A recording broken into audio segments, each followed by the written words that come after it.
Welcome back to my channel MDM lifestyle. আজ আপনাদের সাথে শেয়ার করব এমন একটা মশলা যেটা বিরিয়ানি, যে কোনো মাংস, কোরমা, পোলাও, রেজালা সবেতে একটা মশলাই যথেষ্ট। তো চলুন দেখে নিই মশলার রেসিপিটা। দেখুন, প্রথমেই আমি সমস্ত মশলা নিয়ে নিয়েছি প্লেটে।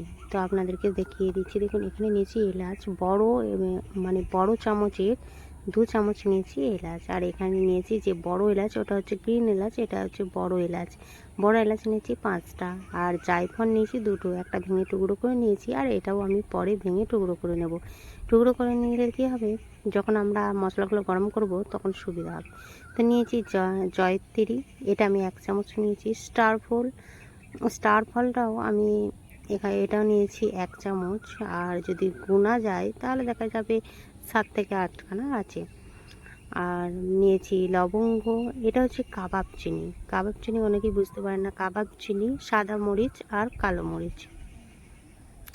তারপরে নিয়েছি ধনে, জিরে আর সাজিরে, আর আছে দারচিনি। ব্যাস, এখানে এই মশলাগুলোই। আরও কিছু মশলা আমি অ্যাড করব, সেগুলো আমি আপনাদেরকে দেখিয়ে দিচ্ছি। দেখুন, এখানে নিয়ে নিয়েছি গোলাপের পাপড়ি, গোলাপের একেবারে ফ্রেশ পাপড়ি।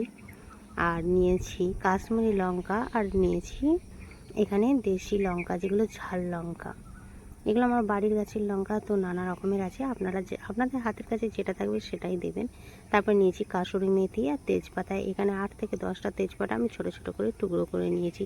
তো এই সমস্ত মশলাগুলোকে আমি একসাথে করে গরম করে নেব। আপনারা চাইলে এখন প্রচণ্ড রোদে দিয়েও গরম করে নিতে পারেন, তবে আমি কড়াইতে গ্যাস অন করে গরম করে নিচ্ছি। দেখুন, গ্যাস অন করে দিয়েছি। কড়াই আমার গরম হয়ে গিয়েছে। কড়াইটা গরম হওয়ার পরে আমি আঁচটা একেবারে কমিয়ে দিয়েছি। দেওয়ার পরে আমি মশলাগুলো সব একে একে দিয়ে দিচ্ছি, আর মশলাগুলো নাড়তে থাকবো। কিন্তু এখানে কিন্তু আমি মশলাগুলোকে ভেজে লাল করে নেব না, কোনো মশলাই ভাজবো না, শুধু গরম মচমচে করে নেব। একেবারে আঁচটাকে কমিয়ে দিতে হবে। দিয়ে এভাবে নেড়ে নেড়ে আমি এখানে মশলাগুলোকে ভেজে নিচ্ছি। দেখুন, আমার মশলাটা প্রায় হয়ে গিয়েছে।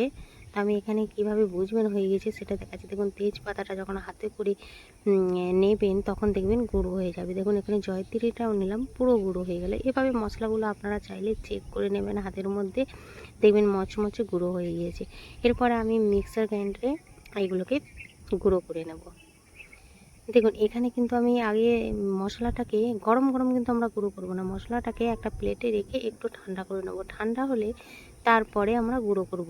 আর যদি গরম গুঁড়ো করতে যাই, সেক্ষেত্রে কী হবে, প্রচণ্ড মেশিনটা গরম হয়ে যায়। একে তো মেশিন যখন চলে তখন গরম হয়ে যায়, আবার গরম থাকলে আরও গরম হয়ে যায়।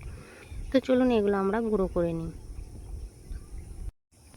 সামনে কুরবানির ঈদ, এই মশলাটা বানিয়ে রেখে দিন। সমস্ত রেসিপির জন্যই এই একটা মশলাই যথেষ্ট।